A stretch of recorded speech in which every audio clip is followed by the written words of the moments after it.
So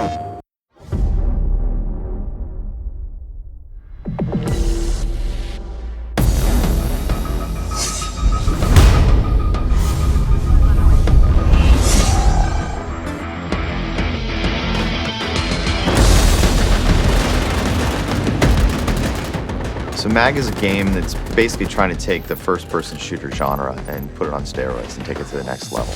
From the ground up, we built the game to be focused on large-scale infantry combat. Around 256 players has been our goal.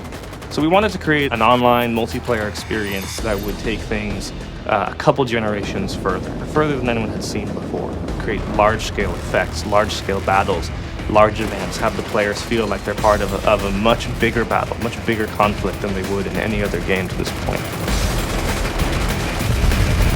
m.a.g is a very player-driven story, so we want players to create their own story, but in order to do that, we've worked really hard to try to create a lot of character and a lot of interest to the world state. So the game's based in about 25 years in the future.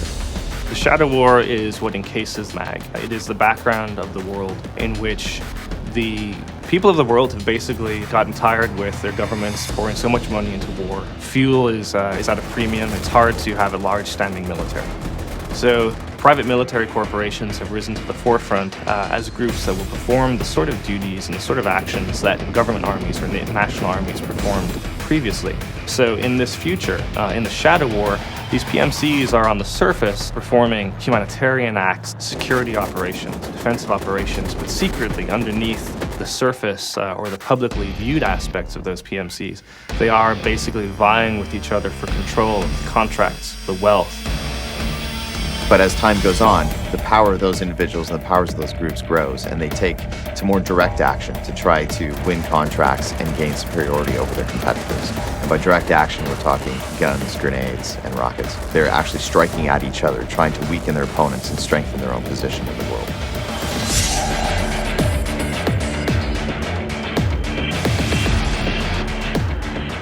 I think what's fun about the story is the fact that it's not too far of a stretch to be believable. And you can see what happens if we turn over too much of our national security as different nations around the world into private contractors. You can imagine how that might go a little bit rogue. But it's also set in a very near world or a near future state. So all the weapons feel very believable. All the weapons and gear are something that you can turn on the news and see people using now. So it feels really gritty. It's a future that's not overly dark, but also not exactly all roses. m.a.g is a game that I think will exceed expectations and is really bringing something that players haven't seen before to the gaming public. But what I'd like to see is that the backstory that we've made, the work that we've put into the PMCs, the work that we've put into the world of m.a.g allows us to create more games, different types of games and genres that leverages m.a.g as really a soil to create a variety of gameplay experiences.